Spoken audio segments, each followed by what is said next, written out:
My name is George Lever. I'm a producer here in the UK, and some of the bands that I've worked with are Sleep Token, Thornhill, Loathe, Woven War, He's Legend, and Monuments. I got started in the music industry by accident.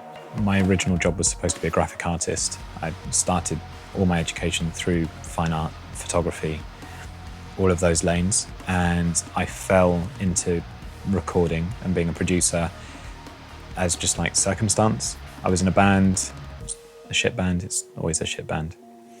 So yeah, the band was not great, but I had to record demos because I was the only person with a Mac. So people found out that I recorded demos, they asked me to record their demos, and it kind of just snowballed from there. And then I didn't qualify for my third year of university because I argued with my tutors too much. Yeah. And so I had to move home, and all I had available to me was the gear that I accrued whilst being at university, and decided that the smartest thing to do was, rather than go and work in a supermarket, because I tried that and I got fired, was to start a recording studio. So that is kind of like literally, it's that pathway. I failed my way here.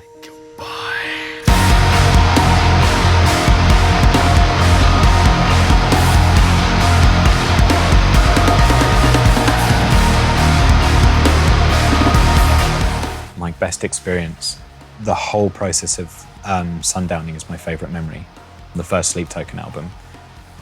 And I can't talk about specifics about it because it starts getting into like all the nitty gritty of their anonymity, but that album, like, there's nothing about that I would change.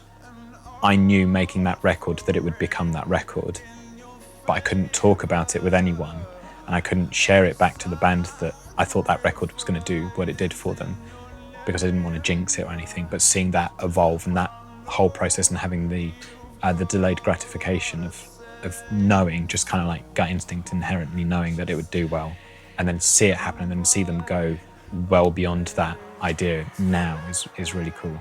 Because I know that those moments in studios where like everyone enters the zone and it's like sort of just, you're just all focused on one goal. It's really rare.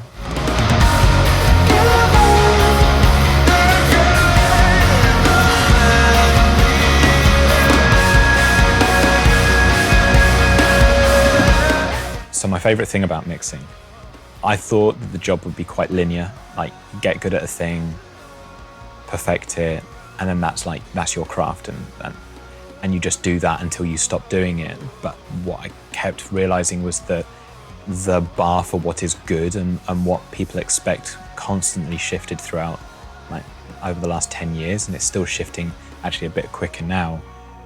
And I quite enjoy learning. So that process of, I'm familiar with the job, I'm familiar with what it is that I do, but the expectation changing means that I have to reinvent certain ways or approaches all the time in order to make sure that I'm either at the front of the queue or I'm going to find a way to get beyond it in order to still have appeal and still be relevant to the world that I work in.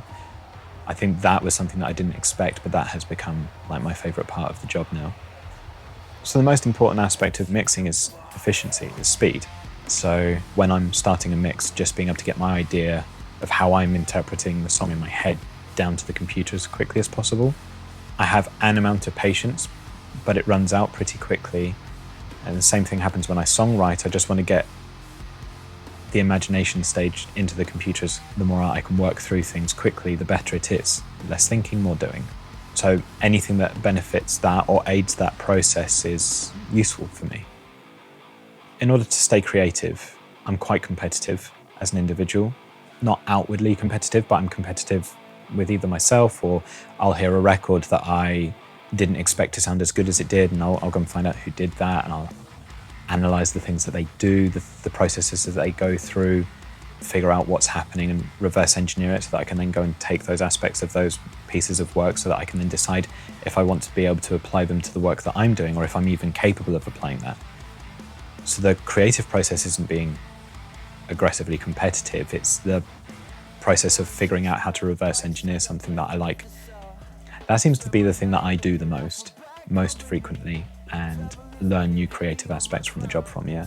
God called me a sinner cause I wouldn't kiss and tell.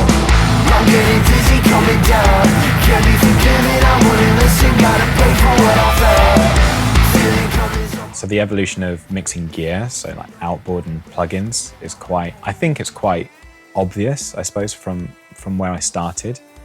When everything went digital, it seemed that manufacturers and plugin makers were just trying to make digital recreations of stuff that existed in the real world so that we could have that ease of use. But now, decades later, we're getting to a point where we're now making tools that can't exist in real life. So we're now getting into a more hybrid system where tracking analog has its benefits, mixing analog has its benefits, but then there are digital tools that simply can't exist in the analog world. Well, like with Control Hub, where you're combining multiples of source signals, multiples of ideas across analog and digital. You can't do that easily in the real world, but being able to do it in one instance in a plugin is new thinking. So that's where we're at now, and I think that's where it will continue going. So Control Hub, to me, is a piece of software where I have been allowed the opportunity to capture things that could get lost to time if I was not archiving my sessions. So signal chains, outboard that I could sell, or things that I could lose licenses for and then never be able to recreate those signal chains. It's a piece of software that has allowed me to bookmark ideas from records that I love and I don't want to lose. So within the expansion pack, the types of presets that I ended up capturing and working through, I tried to get as many aspects of the broad picture things that I do, so all the top level bus signal chains put in place, but then also started then breaking those workflows down into individual elements in case someone didn't want the full top level and they just wanted to go and all I want is the snare, or all I want is the kick. The application for it is pretty broad, I think. There's also some really interesting ones where there's like some presets that fix bad guitar impulses, which are designed to pull out whistles and add different characteristics of different distortions, different topologies. We pushed some presets out for the post-production stuff that I do. So there's some top-level post-production bus presets, which change the characteristics and the curves and the feel of synths. They're not acutely aggressive, but they're enough to notice that when you're cycling through a dense mix, that they move the synths into different spots. We also caught a couple of like mastering output, make it louder things. Not a mastering engineer, but I can make mixes loud. So I've decided to include a few of those with the expansion pack as well. I think my favorite feature in Control Hub is probably actually the mix knob now, because some of the presets that I made because of that feature, because of the mix knob, I overcooked so that you can over-exaggerate something and then pull it back to taste. I think without that, it would be quite difficult to achieve the same result. So that has been something that I've used where I've taken something that's pretty extreme at 100% and then dialed it back to 30 and it's been perfect.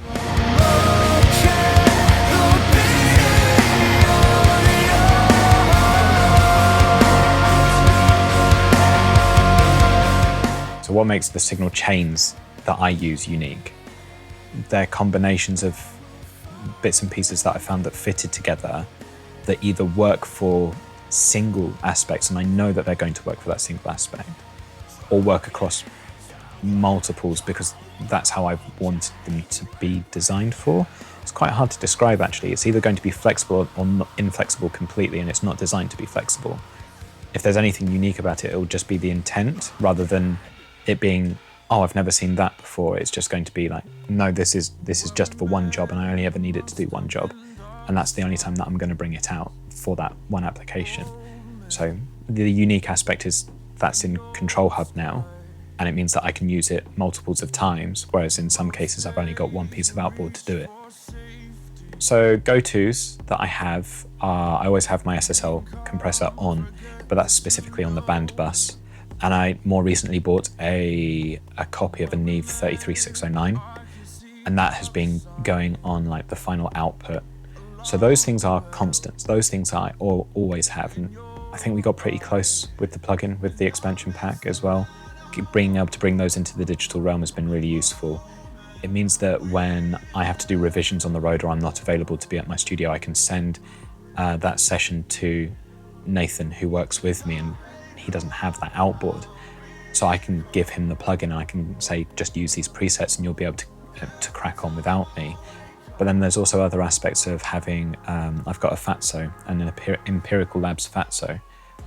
And that's quite brutal, it's quite colourful, it has its voice and it does its thing. Being able to bring that into the box is really useful, because knowing that the colour is going to be the same and the tone is going to be the same, that particular unit, the Fatso, has been something that's been pretty instrumental into shaping how I deal with post-production elements or electronic drum kit parts, and getting a very certain transient sound from them, that one unit being abused basically. So on some of them it's gotten really, really close to what I do. Some of the captures of my 1176s are uncomfortably close, yeah. It's been really interesting to have the opportunity to learn about my own workflow through that capture process and revision process of making the expansion pack. It's also been really interesting and valuable for me to be able to have the opportunity to look at my peers' work as well. I never thought I'd get to see behind the scenes of what Machine does, what Will does. Also seeing the desk that got caught at Castle Recording was pretty cool. As an engineer, unless I met those individuals, I wouldn't get that insight. So that's, and again, I value learning. So people get to have that insight with my own work as well.